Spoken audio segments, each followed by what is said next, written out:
8 poly house है आज मेरे पास में, तो सारे मैंने मेरे खुद के पैसे से लगाए हैं। और पैसे से यही नहीं लगाया, मैंने अच्छा मकान भी बनाया है मेरे पास में। जयपुर में शहर में अच्छे प्लॉट भी हैं और ट्रैक्टर भी नया ले लिया, गाड़ी घोड़े भी अच्छे हैं। और सारा का सारा मैंने तो 100-150 बीघा जमीन रावत बाठा में ज़मीन भी ले ली थी। सारा का सारा ये संरक्षित खेती से ही हो पाया है। अन्यथा अगर इसमें नहीं घुसते तो अभी तक हो सकता था कि हमारे को भी कुछ ज़मीन बेचने की नौबत पड़ सकती थी।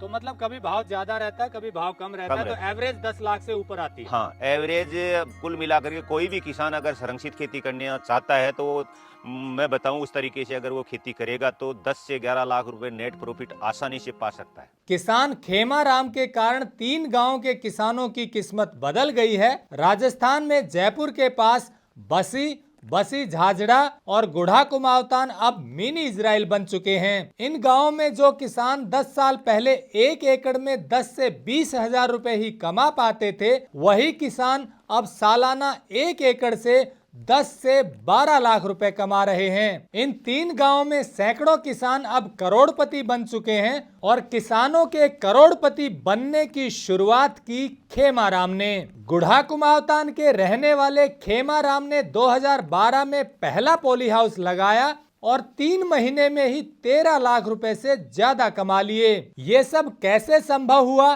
खेमाराम ने इसकी शुरुआत कैसे की और 1 एकड़ में 10 से 12 लाख रुपए की कमाई का गणित क्या है, आप खुद देखिए। नमस्कार दोस्तों, मेरे साथ जो किसान हैं वो इजराइल को टक्कर दे रहे हैं तकनीक में। इनकी प्रति एकड़ की आमदनी आम किसान से 20 से 30 गुना है। जी हाँ, आम किसान 1 एकड़ में औसतन 40 से 50 हजार रुपए एक साल में बचा पाता है, बड़ी मुश्किल से। वो भी सब किसान नहीं बचा पाते, लेकिन मेरे साथ खड़े किसान खेमाराम जी मिनिमम 10 से 12 लाख रुपए प्रति एकड़ बचा रहे हैं। ये कोई हाइपोथेटिकल बात नहीं है। जैसा आप जानते हैं, हम बढ़ा चढ़ाकर कोई चीज नहीं बताते। इनसे पूरी तसल्ली करने के बाद हम ये वीडियो बना रहे हैं। पूरा वीडियो देखने के बाद आपको समझ आएगा कि किसान यदि हौसला कर ले और मेहनत करने का जज्बा उसमें हो तो तकनीक अपनाकर अपनी आमदनी 20 से 30 गुना बढ़ा सकते हैं। ये इजराइल गए थे। इजराइल में इन्होंने देखा कि कैसे बहुत कम पानी में, बालू मिट्टी में वो 1 एकड़ में 20 से 25 लाख रुपए तक कमा लेते हैं। उसके बाद लौटे यहाँ पर और आज इन्होंने अपने गाँव में मिनी इजराइल बसा दिया है। जी हाँ, जहाँ हम खड़े हैं यहाँ राजस्थान के जयपुर में गढ़ी कुमावतान मिनी इजराइल बन चुका है। करीब 1000 एकड़ में प्रोटेक्टेड कल्टीवेशन हो रही है। ये कैसे संभव हुआ? प्रति एकड़ 10 से 12 लाख मिनिमम कैसे कमाते हैं? कौन सी ऐसी फसल है? क्या तकनीक अपनाते हैं? कैसे इसकी शुरुआत हुई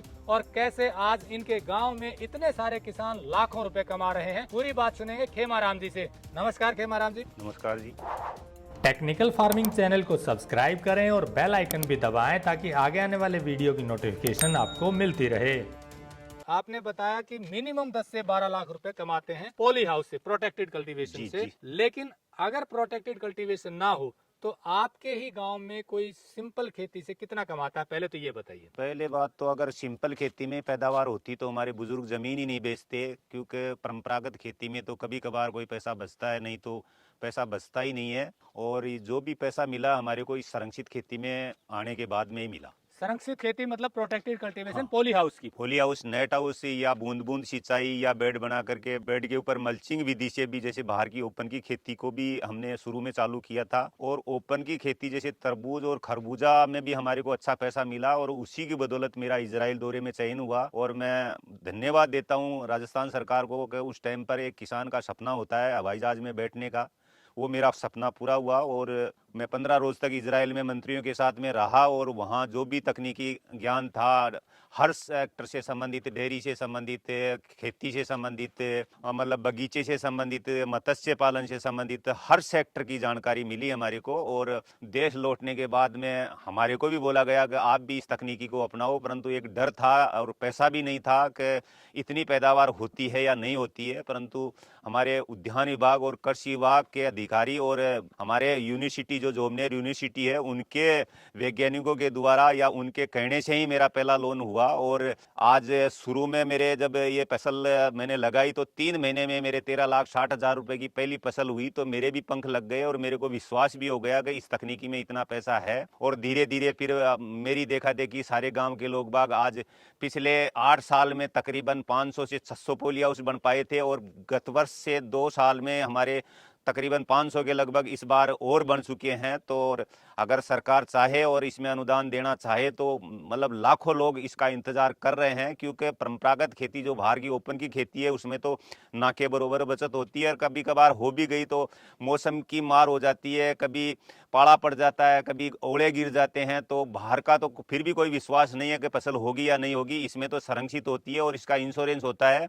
अगर कोई आपदा विपदा आ गई तो उसमें भी इंश्योरेंस से पैसा मिल जाता है। शुरुआत में कितनी खर्चा लगा 1 एकड़ में, या कब पोली हाउस लगाया, कितना पोली हाउस लगाया? 2012 में डरते डरते मैंने एक पहला पोली हाउस लगाया, और मेरे को विश्वास नहीं था क्योंकि इतनी पैदावार हमने तो आज दिन तक कभी देखी नहीं थी। और अधिकारियों के कहने से मेरा लोन हुआ, और इसमें 40 लाख के लगभग पूरा 1 एकड़ का खर्चा आया था। उसमें मेरे को 26 या 27 लाख रुपए गवर्नमेंट से सब्सिडी मिल गई, और 9.5 लाख या 10 लाख रुपए मेरे को खुद को पे करना पड़ा था। वो मेरा लोन से हुआ। मेरा घर से पैसा 1 लाख सवा लाख रुपए ही लगा था, परंतु वो भी हमारे पास में था नहीं, किसी से उधार लेकर के ही लगाया था। और उससे पहले हमारे जो पहले पुराना कर्जा भी था, तो हमारे को कोई आदमी विश्वास भी नहीं करता था कि ये पैसे टाइम से दे पाएंगे या नहीं दे पाएंगे। परंतु मैं तो संजोग मानता हूं कि मेरा मिनी इजराइल दौरा जो वहां जाकर के मैंने ये शुरुआत की, और संजोग से ये पहली फसल ही अच्छी होने से मेरा हौसला बढ़ा, और धीरे धीरे फिर मेरे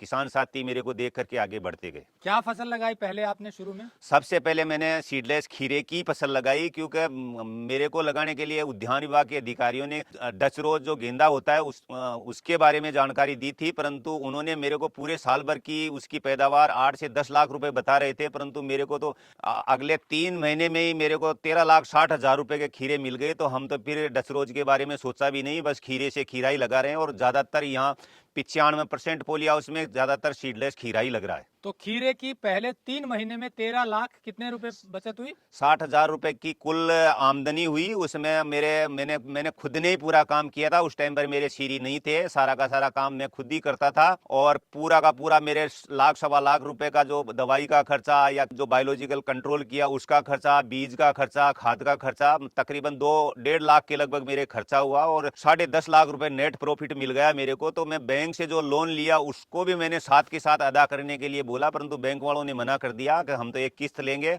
मैंने फिर दूसरे पोली हाउस के लिए अप्लाई कर दिया, और फिर मैंने बाद में लोन लिया ही नहीं, क्योंकि मैंने सारे के सारे 8 पोली हाउस है आज मेरे पास में, तो सारे मैंने मेरे खुद के पैसे से लगाए हैं। और पैसे से यही नहीं लगाया, मैंने अच्छा मकान भी बनाया है मेरे पास में, जयपुर में शहर में अच्छे प्लॉट भी हैं, और ट्रैक्टर भी नया ले लिया, गाड़ी घोड़े भी अच्छे हैं, और सारा का सारा मैंने तो 100-150 बीघा जमीन रावत बाठा में जमीन भी ले ली थी। सारा का सारा ये संरक्षित खेती से ही हो पाया है, अन्यथा अगर इसमें नहीं घुसते तो अभी तक हो सकता था कि हमारे को भी कुछ जमीन बेचने की नौबत पड़ सकती थी। फिलहाल कितने एकड़ में पोली हाउस है आपका? मेरे 8 एकड़ में मैंने खुद ने स्वयं ने लगा लिया है, और मेरे भाइयों ने भी 7-7, 8-8 एकड़ में लगा लिए हैं। 4 भाई हैं हम, और 4 भाइयों के तकरीबन 30 से 35 पोली हाउस, मतलब 35 एकड़ में तो हमारे खुद के, हमारे पापा जी के परिवार में ही लग चुके हैं। और आसपास में तो ये एक तरह से आंधी सी आ गई है कि हर किसान अब बाहर की परंपरागत खेती करना ही नहीं चाहता। जो भी किसान चाहता है वो संरक्षित खेती करना चाहता है। 1 एकड़ में मान लीजिए एवरेज पिछले 5 साल की बात करें तो कितनी कमाई, क्योंकि कई बार रेट कम भी होता है, फसल का ज्यादा भी होता है, तो कितनी कमाई 1 एकड़ से हो जाती है? 1 एकड़ में पूरा टर्नओवर 20 लाख के लगभग मानते हैं हम, और 5 लाख रुपए हमारे जो काम करने वाले बटाई जो हमारे हिस्सेदार हैं उनके जाता है, और 4 लाख के लगभग इसमें खर्चा हो जाता है दोनों फसल का। तो कुल मिलाकर के 10 से 11 लाख रुपए की नेट प्रॉफिट होता है 1 एकड़ में। 1 एकड़ में। तो ये तो आपने बात की एवरेज की, कभी कभी हाई और लो कितना रहता है? सर कभी कभार अगर मार्केट में भाव कम मिलते हैं तो कई फसलें 6 से लेकर के 8 लाख रुपए तक भी रुक जाती है, परंतु कई बार अच्छा मार्केट मिल जाता है तो हम 15 से 20 लाख रुपए तक भी एक फसल को ले लेते हैं। तो एवरेज हम ये मान करके चलते हैं कि नेट प्रॉफिट 10 से 12 लाख रुपए के लगभग ही मिलता है रेगुलर 5 साल का अगर एवरेज निकाले तो। 1 साल में? 1 साल में। एक एकड़ से 10 एक से एकड़ 12 से लाख 10 से रुपए। 12 लाख रुपए नेट प्रॉफिट। तो दोस्तों एक एकड़ में 10 से 12 लाख रुपए एक साल का नेट प्रॉफिट बता रहे हैं खेमाराम जी। अब आपको अंदर दिखाएंगे कि ये क्या गणित है। अब सवाल एक और आएगा, अगर इतनी ही आमदनी होती है तो बाकी किसान क्यों नहीं कर रहे हैं, वो भी क्या कारण है वो भी इनसे पूछेंगे, क्योंकि ये एक पक्ष है 10 से 12 लाख कमाई का। दूसरा पक्ष भी जानना जरूरी है कि भाई क्या चैलेंजेस आते हैं, क्या दिक्कतें आती हैं, जिस कारण कई किसान प्रोटेक्टेड कल्टीवेशन में फेल भी हो जाते हैं, यानी कि उन्हें असफलता भी उठानी पड़ती है। पर उसके पीछे भी कुछ कारण होते हैं, वो भी खेमाराम जी बताएंगे, क्योंकि इनका लंबा अनुभव है और ये आज तक सक्सेसफुली काम कर रहे हैं, तो इन्हें दोनों पहलू के बारे में पता है। चलिए अब इनके उस पॉली हाउस में चलते हैं जो शुरुआत की थी, जहां से पहली फसल इन्होंने ली थी। आज तो हालांकि 1000 एकड़ में लग चुके हैं, तो चलिए वहीं चलते हैं।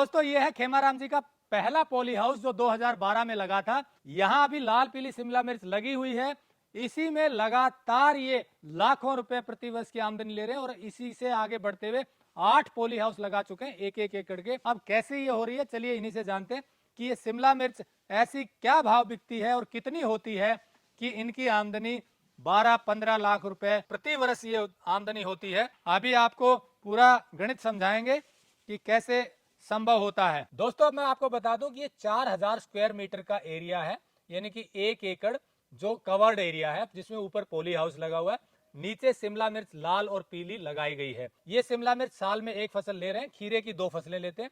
इस शिमला मिर्च का गणित जानते हैं अभी खेमाराम जी से। खेमाराम जी ये शिमला मिर्च है, कितनी शिमला मिर्च एक साल की एक फसल में हो जाती है? सर शिमला मिर्च हम आज से पहले ज़्यादातर सीडलेस खीरा ही करते थे, परंतु गत वर्ष हमारे जोबनेर यूनिवर्सिटी के वाइस चांसलर बलराज सिंह जी ने हमारे को समझाया कि आप दूसरी फसलों के ऊपर भी जाया करो, तो उनके कहने से ही हमने ये गत वर्ष भी हमने शिमला मिर्च लगाई और इस साल भी हमने ये शिमला मिर्च लगाई। और इस मिर्च को लगाने से गत वर्ष तो उतना ज़्यादा फायदा नहीं हुआ, मार्केट भी हमारे को कम मिला, परंतु इस बार मार्केट बहुत अच्छा है और मेरा मानना है कि अगले साल 60 से 70% पॉली हाउस में ये शिमला मिर्च ही हो जाएगी, क्योंकि इसका मार्केट आज का रेट है 160 से 70 रुपए केजी का भाव हमारे को मिल रहा है। तो और इस एवरेज के हिसाब से अगर ये शिमला मिर्च चलती रही तो मेरा मानना है कि ये अब की बार 20 लाख रुपए भी क्रॉस कर सकता है। आप कह रहे हैं कि 20 लाख रुपए तक भी इसकी बिक्री जा सकती है। पिछले साल भी आपने लगाई थी, तो पहले ये बताइए कि कुल उत्पादन कितने केजी हुआ था? हमारे गत वर्ष उत्पादन हुआ था 18 टन से लेकर के 20-22 टन तक का एवरेज आया था हमारे, और उसमें मार्केट हमारे को शुरू में 150 रुपए किलो भी मिला, तो बाद में हमारे को 15 से 20 रुपए किलो भी मिला, तो एवरेज हमारे गत वर्ष 30-35 का ही एवरेज आ पाया था। इस बार हमारे भाव में बहुत तेजी है और अच्छा रिजल्ट पाने की कोशिश हो रही है। आपने बताया 18 से 22 टन, अगर मिनिमम माने तो 18 टन हुआ। हाँ 18 टन। 18 टन मतलब 180 क्विंटल उत्पादन आपका इस शिमला मिर्च का हुआ था जी। भाव आपका 35 की एवरेज। हाँ 35 से 40 का एवरेज आ गया था। कभी कभार हमारे 150 रुपए किलो भी बिकी थी, गत वर्ष भी बिकी थी, सावों के ऊपर 150 रुपए किलो बिकी, और बाकी टाइम पर हमारे 40-50 का एवरेज से नीचे नहीं आई थी कभी। तो 40 रुपए भी मिनिमम माने तो 180 क्विंटल का 18 चौके 72, 7,20,000 रुपए की आपकी शिमला मिर्च बिकी। हाँ। खर्चा कितना हुआ? खर्चा हुआ 1.5 लाख रुपए। 1.5 लाख रुपए खर्चा हुआ, और बीच में आप बता रहे हैं जो श्रमिक हैं वो भी सीरी जो है वो आपके 25% हाँ वो 25% में मतलब 7.5 लाख रुपए में 1.5 लाख रुपए वो गया, और चौथाई जो हिस्सा शीरी के जाता है 1.5 लाख रुपए के लगभग शीरी के गया। तो 3 लाख वो गया, तो 4.5 लाख की बचत हुई। 4.5 लाख रुपए लेकिन की उससे एक बचत, मतलब उससे पहले एक हमने खीरे की फसल ले ली थी, मतलब वो 1 साल की फसल नहीं थी गत वर्ष मिर्ची की, हमने उससे पहले एक फसल खीरे की ले चुके थे और वो 10-11 लाख रुपए का खीरा हम बेच चुके थे पहले, दूसरी फसल थी वो। तो इस तरह दोनों मिलाकर आपकी हाँ आमदनी 10 से 11 लाख रुपए नेट प्रॉफिट हुई। और इस बार आप बता रहे हैं कि 20 लाख तक इसलिए चली जाएगी क्योंकि भाव आपको अच्छा मिल रहा है। इस साल भी हमने एक फसल 10 से 12 लाख रुपए की खीरे की बेच चुके हैं और दूसरी फसल है ये। तो इस तरह से तो आपका 10 लाख से तो काफी ऊपर चला जाएगा। इस बार भाव है ना, भाव के चक्कर से चला जाएगा, नहीं तो गत वर्ष भाव नहीं था तो मतलब 10-11 लाख पे सिमट गए। अब की बार हो रहा है कि हमारा को 25 से 30 लाख रुपए भी मिल जाए। तो मतलब कभी भाव ज्यादा रहता है, कभी भाव कम रहता कम है, तो एवरेज 10 लाख से ऊपर आती है। हाँ, एवरेज कुल मिलाकर के कोई भी किसान अगर संरक्षित खेती करना चाहता है तो मैं बताऊं उस तरीके से अगर वो खेती करेगा तो 10 से 11 लाख रुपए नेट प्रॉफिट आसानी से पा सकता है। तो क्या इसमें प्रोडक्शन बाहर की बजाय ज्यादा होती है, ओपन खेती की बजाय कितनी ज्यादा होती है? ओपन खेती और संरक्षित खेती में तो रात दिन का फर्क है। ये तो माँ का गर्भ होता है एक तरह से। इसमें ना तूफान का डर होता, ना ओले का डर होता, ना पाले का डर होता। देखो आप देख रहे हो अंदर ना हवा चल रही है, ना कीट आ रहे हैं, किसी भी प्रकार की बीमारी उड़ती हुई नहीं आएगी। अभी 1 महीने बाद में चेपा चल जाएगा तो बाहर की फसल को तो चेपा खत्म कर देता है। तो ये पूरे मतलब बीमारियां भी ना के बरोबर आती है और इसमें दवाइयां भी ज्यादातर ना के बरोबर ही लगती है। कम दवाइयां लगती कम हैं, दवाइयां लगती प्रोडक्शन ज्यादा आता है। और प्रोडक्शन धागे के ऊपर लेने से ये प्रोडक्शन मतलब रेगुलर है। जैसे अभी तक तो यही है, मेरे दूसरे पोली हाउस में देखोगे तो वो तार तक मिर्ची आ गई, तो उसका प्रोडक्शन आज से पहले बहुत ज्यादा टूट चुका है और इसका प्रोडक्शन ये भी इस तार तक पहुंच जाएगी धीरे धीरे धीरे धीरे करके। अभी तक तो 4-5 महीने तक रेगुलर तुड़ाई होगी इसकी। आपने शिमला मिर्च का गणित बताया कि इसमें आमदनी 10 से 12 लाख या 20 लाख तक भी जाती है। खीरे में कितनी पैदावार होती है 1 एकड़ में? खीरे में एवरेज पैदावार कम से कम 40 टन और ज्यादा से ज्यादा 60 से 70 टन वजन निकल जाता है उसमें। और भाव माने तो कभी कभार 10 रुपए किलो भी बिकता है, तो कभी कभार 40 से 50 रुपए किलो भी बिकता है। तो खीरे का मार्केट का बाजार होता है 20 से 25 रुपए पर केजी। एवरेज 20 केजी मान लें, 20 हाँ रुपए 20, केजी मान हाँ। लें। और दोनों फसल का मिला करके जैसे 40 टन भी 80 टन से लेकर के 100 टन तक उत्पादन हो जाता है उसका। मिनिमम 80 टन हाँ। और 100 टन मैक्सिमम तक हाँ। चला जाता है दो फसल का। दो फसल का। एक फसल में 40 से 50 टन। हाँ। तो यानी कि आपका 80 टन भी माने तो 800 क्विंटल हाँ। खीरा हो गया, और 20 रुपए के हिसाब से माने तो 16 लाख 16 लाख रुपए का खीरा होता है। तभी तो खीरे को छोड़ नहीं रहे किसान, क्योंकि खीरे में 2 फसल मिल जाती है। इसमें मिर्ची में थोड़ी रिस्क ज्यादा है। ये तो इस चक्कर में अब की बार भाव आ गया, क्योंकि कुछ किसानों ने गत वर्ष भाव कम था तो छोड़ दिया बोना, इस चक्कर में इस साल भाव आ गया। परंतु ये उल्टा होगा कि अगले साल मार्केट इसका कम रहेगा, क्योंकि किसान ज्यादातर 60% इस शिमला मिर्च पे ही जाएंगे। मतलब दोनों मिक्स खेती करनी चाहिए। हाँ। या बदल बदल फसल कर? फसल चक्र होना जरूरी है। ज्यादा किसान एक ही फसल नहीं ले, फसल चक्र जब तक नहीं करेंगे तो अपने जो बीमारियों का जो खात्मा होता है ना, वो खात्मा नहीं हो पाएगा। एक ही प्रजाति के कीट वो हर दवा से रेजिस्टेंस पावर बन जाते हैं। तो मैं खीरे पे वापस आता हूँ। खीरे पे आपने बताया कि 16 लाख रुपए की टोटल बिक्री हो जाती है, एवरेज 15 से 16 लाख रुपए। खर्चे की बात करें कितना है? खर्चा 2 लाख रुपए पर फसल का होता है, 4 लाख रुपए खर्चा हो गया। और 16 लाख में 4 लाख हमारी जो शीरी हैं उनके निकल गए, और तो 8 लाख रुपए ये हो गए। अगर 16 लाख की होती है तो 8 लाख रुपए नेट प्रॉफिट होगा उसमें। 8 लाख रुपए अगर मिनिमम प्रॉफिट होगा। हाँ, अगर 20 लाख का भाव अच्छा रह गया तो 20 लाख या 25 लाख का हो गया तो 11, 12 या 13 लाख रुपए भी नेट प्रॉफिट हो सकता है। तो मिला के एवरेज 10 लाख से ऊपर आ 10 जाता है। लाख से ऊपर ही आता है। अब लेकिन दिक्कत आपने बताई कि खीरे में कुछ बीमारियां आ गई रेगुलर फसल हाँ, लेने से, पर उसका भी समाधान अभी खोज रहे हैं। तो इस तरह से ये गणित जब लोगों को समझ आया तो आपके बाकी गांव के किसानों ने भी ये लगा लिया पॉली हाउस, और आपको देखकर सफल हो गए। लेकिन समस्या ये आती है कि बाकी जगह हमने देखा है जो प्रोटेक्टेड कल्टीवेशन है उसमें निमेटोड की बहुत समस्या आती है, बीमारियों की समस्या आती है, और कई बार किसान ये छोड़ देते हैं, उनको घाटा उठाना पड़ता है। तो वो पहले तो बीमारी क्या आती है, क्या समस्या, वो बताइए, उसका कैसे सर समाधान? इसमें 2 कारण होते हैं किसान निराश होने के कारण। एक तो जो समृद्ध किसान होता है, जो पैसे वाला किसान होता है, वो इस संरक्षित खेती को अपनाता तो वो ज्यादा ध्यान नहीं दे पाता। और जिस एरिया में जो ये मजदूर रखते हैं ना दिहाड़ी पे, वो एरिया ज्यादा सक्सेस नहीं होता, क्योंकि मजदूर सुबह 9 बजे का इंतजार करता है और शाम को 5 बजे का इंतजार करने लग जाता है, क्योंकि वो काम करने की कम सोचता है, ज्यादातर टाइम देखता रहता है। हमने यहाँ इस मिनी इजराइल में ज्यादातर सभी किसानों ने इनमें हिस्सा दे रखा है, 1/4 हिस्सा है। तो हिस्सा होने के कारण जैसे मेरे पहले शुरू में एक पोली हाउस में 6 आदमी काम करते थे, आज इतना फर्क पड़ गया, हिस्सा देने से 2 ही आदमी एक 4000 वर्ग मीटर के पोली हाउस का पूरा काम 2 आदमी करते हैं। तो उनके भी पैसा ज्यादा गया, और हमारे उनका हिस्सा होने से उनके भी दर्द होता है। अगर एक पेड़ टूटता है तो 1/4 का पेड़ उनका भी जाता है। तो वो केयर अच्छी तरह से करते हैं, जैसे हम हमारी केयर करते हैं ना फसल की, वैसे की वैसी केयर वो हमारी जो शीरी करते हैं। एक फैक्टर तो ये हो गया। दूसरा फैक्टर ये हो गया कि कुछ एरिया में ये बोलते हैं कि ह्यूमिडिटी होती है, वैज्ञानिक भी ह्यूमिडिटी को मानते हैं, मैं भी मानता हूं भाई ह्यूमिडिटी, पर ह्यूमिडिटी को भी कंट्रोल करने का जरिया होता है। अगर उसमें अगर अपन एडजस्ट फैन लगा करके अगर कंट्रोल करे तो ह्यूमिडिटी कोई बड़ी दुविधा नहीं है। मैंने हरियाणा का एक किसान है, सारे के सारे वैज्ञानिक वहाँ के मना कर रहे थे, परंतु उनको मेरे कहने के हिसाब से मैंने पोली हाउस लगा करके दिया और वो आज सक्सेस हो गया और सबसे ज्यादा पैसा कमा रहा है। और उन वैज्ञानिकों ने भी अब मान लिया कि हकीकत में ज्यादा ह्यूमिडिटी वाले एरिया में भी पोली हाउस में ही अच्छी पैदावार होगी नेट हाउस की बजाय। तो दो बातें हो गई। अब निमेटोड की कैसे कंट्रोल करते हैं? निमाटोड कोई मेजर समस्या नहीं है। निमाटोड शुरू में हमारे भी आया था, परंतु 1-2 साल के बाद में निमाटोड हर के आता है। उसका अगर आप गर्मियों के दिनों में सोइल सोल्यूशन करते हो तो उसका 100% इलाज होता है। कोई भी केमिकल पे कोई किसान नहीं जाए। अगर कोई कंट्रोल करना है तो वो बायोलॉजिकल कंट्रोल करे, या फिर गर्मियों के दिनों में 1-1.5 महीने तक अच्छी तरह से जो भी खाद डालनी होती है उसको डाल करके और उसकी अच्छी तरह से बाजुताई करके अच्छी तरह पानी दे करके 25-30 माइक्रोन की शीट होती है उसको बिछा देवे और उसको चारों तरफ से बंद कर देवे। बाहर का टेम्परेचर 40 होगा, अंदर का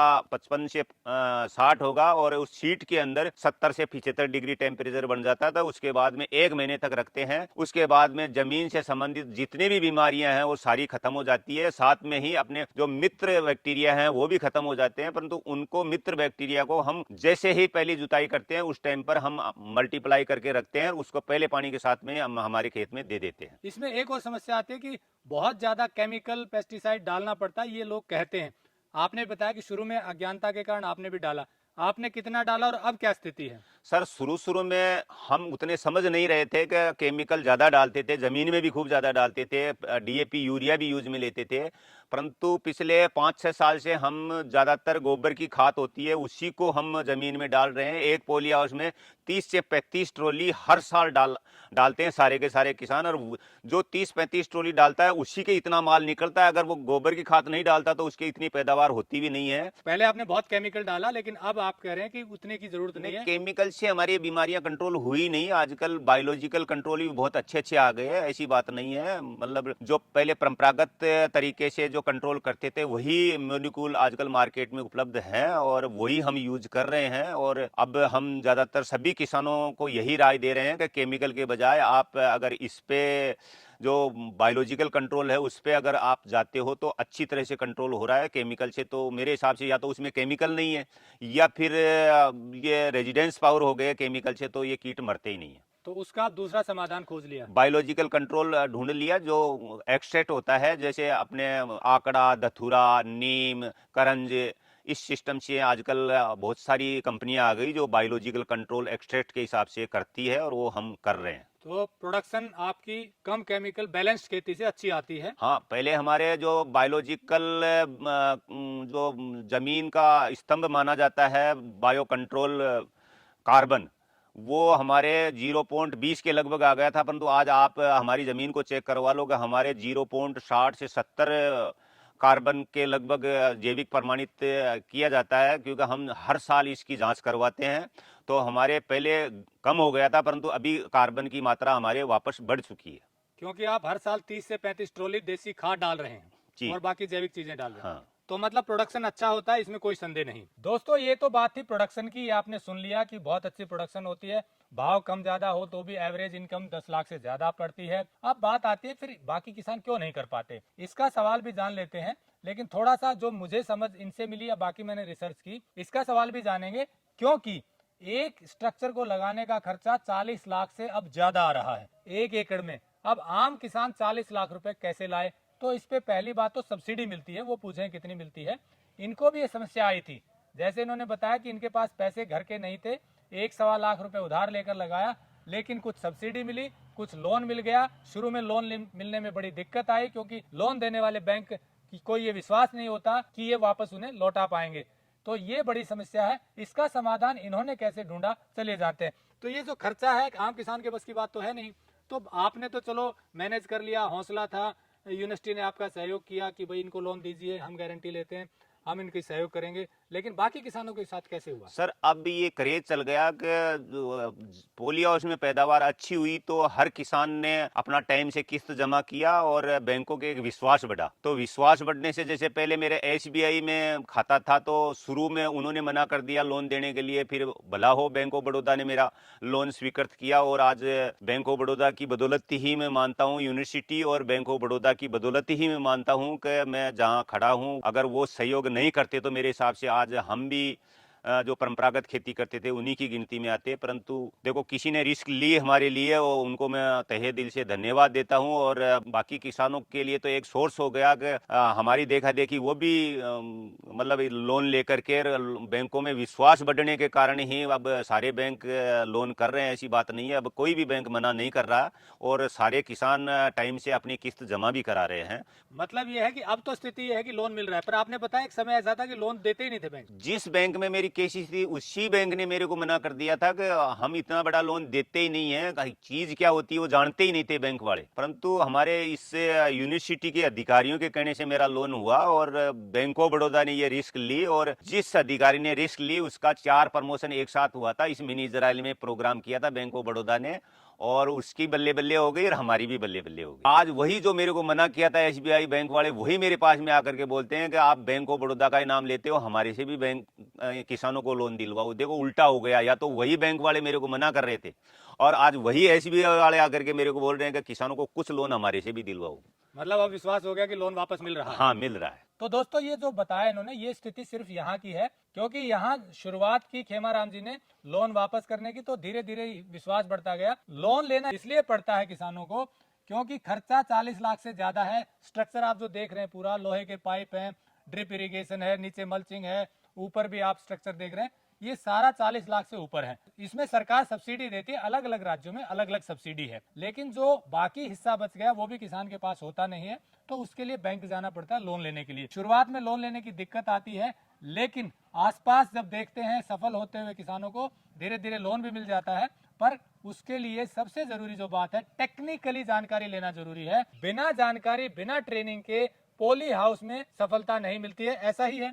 जी सर, ये आपने बहुत अच्छा क्वेश्चन पूछा है, क्योंकि इसमें किसान को कई चीज़ों की ध्यान रखनी पड़ती है। बुआई से, जैसे शुरू में बुआई जुताई ढंग से करे, फिर बेड बनाने में उसको बहुत सावधानी बरते, बीज लगाने में बहुत सावधानी बरते, क्योंकि बीज इसका महंगा आता है। बीज 70 से 80 हज़ार रुपये एक पोलिया उसका बीज आता है, तो कई बार चूहे लग जाते हैं। तो कई बार तो ऐसे किसान होते हैं कि उनका पूरा बीज ही चूहे निकाल करके ले जाते हैं। तो शुरू में मेरे भी 70,000 रुपये की पौध मर गई थी, तो मेरे को भी बहुत बड़ा झटका लगा था। तो वो कमियां थी हमारी और हमने भी महसूस की। और ज्यादातर अब किसानों को यही सलाह है कि एक तो चूहे का सबसे बड़ा ध्यान रखे, क्योंकि बीज बहुत महंगा आने के कारण से चूहे उसको निकाल करके ले जाते हैं। और कोई दूसरी ज्यादा समस्या नहीं है, ऐसी बात नहीं है। जो परंपरागत खेती थी वही थी, वो अपन फ्लड में ओपन में करते थे। ये अंदर एक तरह से माँ के गर्भ में बच्चा होता है, उस प्रकार से ये गर्भ में है।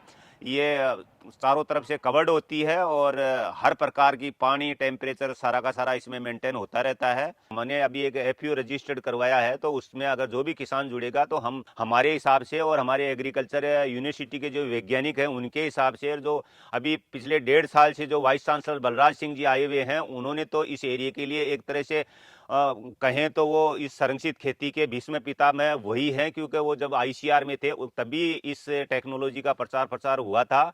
और ये मानते हैं कि हम खुशकिस्मत हैं कि अभी इस हमारे जो मिनी इजराइल के पास में जो यूनिवर्सिटी पढ़ती है उसी के वो वाइस चांसलर हैं। तो हम जब भी चाहते हैं हमारा पूरा का पूरा सहयोग करते हैं, अपने वैज्ञानिकों को हमारे साथ में रखते हैं और जो भी असुविधा होती है उसका समाधान भी वो करते हैं। और आशा है कि जो बाहर के किसान यहाँ ट्रेनिंग लेने के लिए आ रहे हैं उनको बहुत बड़ी दुविधा होती है, तो मैं आपके माध्यम से ये कहूँगा कि हमारे वीसी साहब ने आश्वासन दिया है कि हम यहीं एक ट्रेनिंग सेंटर खोलने की कोशिश कर रहे हैं। वो हमारे किसानों के लिए बहुत बड़ी पहल होगी और खुशी होगी कि हमारे एरिया में एक ट्रेनिंग सेंटर हो जाएगा। जो बाहर के किसान हैं जिनको विश्वास नहीं होता कि इतनी खेती होती है, वो सामने ही हमारे आकर के इस खेती को भी देखेंगे और प्रैक्टिकल ज्ञान भी लेंगे। और हमारे वैज्ञानिक हमारे ही पास में अगर ट्रेनिंग सेंटर बन जाता है तो वहाँ उनको ट्रेनिंग भी दी जाएगी। वो ट्रेनिंग दोनों प्रकार की होगी, प्रैक्टिकल भी होगी और किताबी ज्ञान से जो पढ़ाया जाता है उस प्रकार से भी होगी। इसलिए इसके लिए मैं वीसी साहब को बहुत बहुत धन्यवाद देता हूं कि उन्होंने हमारी पहल को सुना और इसके बारे में उन्होंने काम भी चालू कर दिया है। तो दोस्तों, जैसा खेमाराम जी ने बताया, एक पौधा लगाया था, यानी कि 1 एकड़ में ये पॉली हाउस लगाया 2012 में, और आज 1000 एकड़ में पॉली हाउस लगे हुए हैं इनके गांव में, गुढ़ा कुमावतान में। साथ के 2 गांव और शामिल हो गए हैं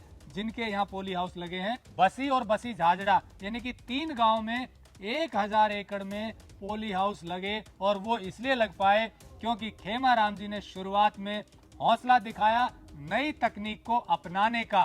डर इन्हें भी लगा, इजराइल में जो बताया गया उस पर शायद इतना विश्वास नहीं हुआ, लेकिन यूनिवर्सिटी के साइंटिस्ट के साथ मिलकर के डिस्कशन किया और तब इन्हें हौसला आया और वहां से हेल्प मिली तो ये आगे बढ़ गए। और जब एक बार किसान को प्रॉफिट दिखता है, जैसा इन्होंने बताया 13,60,000 रुपए 3 महीने में मिले, तो दूसरे किसानों को हौसला मिलता है। किसानों को हौसला तभी मिलता है जब पड़ोसी किसान की आमदनी बढ़ती है। अगर घाटा होता है तो डिमोरलाइज हो जाते हैं। इनकी मेहनत और लगन से शुरुआत में ही बहुत अच्छा प्रॉफिट हुआ और फिर गाड़ी आगे बढ़ चली। यहाँ एक बात का विशेष ध्यान रखना चाहिए किसानों का, अपने नजदीकी कृषि विज्ञान केंद्र या साइंटिस्ट से जरूर संपर्क करें। ये शुरुआत से साइंटिस्ट के संपर्क में रहे हैं। कई बार किसान खुद ही साइंटिस्ट बनने की कोशिश करते हैं। नो डाउट उन्हें प्रैक्टिकल नॉलेज बहुत होती है, लेकिन अगर साइंटिस्ट के साथ मिलकर वो नॉलेज आप आगे बढ़ाएंगे तो निस्संदेह आपको सफलता मिलेगी। ये इनका अनुभव है। और अधिक जानकारी के लिए हमने नंबर दिया हुआ है, आप इसकी और अधिक जानकारी लीजिए। अपने नजदीकी कृषि विज्ञान केंद्र जाइए या इनके गांव में आइए। उसके बाद अगर आपको लगता है तो प्रोटेक्टेड कल्टीवेशन अपनाइए। निस्संदेह इसमें लाभ है जैसा इनका अनुभव है। और अधिक जानकारी के लिए नंबर दिया हुआ है, आप बात कर सकते हैं। नमस्कार, जय हिंद। अगर आपको यह वीडियो पसंद आया है तो ज्यादा से ज्यादा लाइक और शेयर जरूर करें। साथ ही चैनल को सब्सक्राइब करना ना भूलें।